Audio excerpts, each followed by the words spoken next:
नमस्कार। कभी सोचा है कि हिंदी जानने वालों के लिए छत्तीसगढ़ी सीखना कितना आसान हो सकता है? आज हम इसी दिलचस्प भाषा की कुछ खास बातें जानेंगे। ये हिंदी से काफी मिलती-जुलती तो है, पर इसकी अपनी एक अलग ही मिठास है। तो चलिए देखते हैं कि आज हम क्या-क्या जानने वाले हैं। सबसे पहले छत्तीसगढ़ी से एक जान-पहचान करेंगे।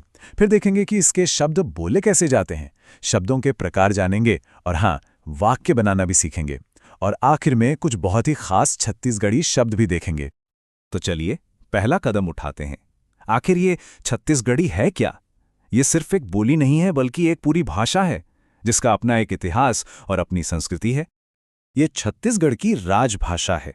और हाँ, जो लोग सीजीपीएससी जैसे कॉम्पिटिटिव एग्जाम्स की तैयारी कर रहे हैं, उनके लिए तो इसे जानना बहुत ही जरूरी हो जाता है। और सबसे अच्छी बात पता है क्या है? अगर हिंदी आती है तो समझिए आधा काम तो हो ही गया, क्योंकि छत्तीसगढ़ी भी देवनागरी लिपि में ही लिखी जाती है और इसकी जड़ें भी हिंदी की तरह ही इंडो आर्यन भाषा परिवार से जुड़ी हैं। अब जब इसकी पहचान हो गई है तो आइए जरा इसकी आवाज को सुनते हैं। छत्तीसगढ़ी की सबसे खास बात ही है इसका सरल और कानों को अच्छा लगने वाला उच्चारण। इसका मूल मंत्र है सरलता। छत्तीसगढ़ी में मुश्किल अक्षरों और ध्वनियों को आसान बना दिया जाता है, ताकि बोलने में जुबान पर जोरी ना पड़े। समझिए, ये एक ऐसी भाषा है जो बहती है। एक बढ़िया उदाहरण देखिए। हिंदी का संयुक्त अक्षर वाला क्या छत्तीसगढ़ी में सीधा सरल का बन जाता है। कितना आसान है ना? इसी तरह हिंदी का नहीं छत्तीसगढ़ी में नहीं हो जाता है। यहां भी वही बात है, मुश्किल आवाजों को हटाकर बोलने को आसान बना दिया गया है। तो अब हमने इसकी आवाज को समझ लिया, तो चलिए अब इसके शब्दों की दुनिया में चलते हैं। बिल्कुल हिंदी की ही तरह छत्तीसगढ़ी में भी अलग अलग तरह के शब्द होते हैं जो वाक्यों की नींव रखते हैं। सबसे पहला है संज्ञा, यानी नाम वाले शब्द। जैसे इस वाक्य में राम और खेत दोनों ही संज्ञा हैं। ये तो बिल्कुल हिंदी जैसा ही है। लेकिन सर्वनाम में कुछ मजेदार बदलाव देखने को मिलते हैं। जैसे हिंदी का मैं छत्तीसगढ़ी में मैं या मोरे हो सकता है, और तुम बन जाता है तन। ये छोटे छोटे बदलाव ही तो भाषा को उसका अनोखा अंदाज देते हैं। और क्रिया यानी काम वाले शब्दों में भी छोटे छोटे मगर अहम बदलाव हैं। जैसे वह स्कूल जा रहा है को छत्तीसगढ़ी में कहेंगे वो स्कूल जावत है, तो यहां जा रहा है की जगह जावत है का इस्तेमाल हुआ है।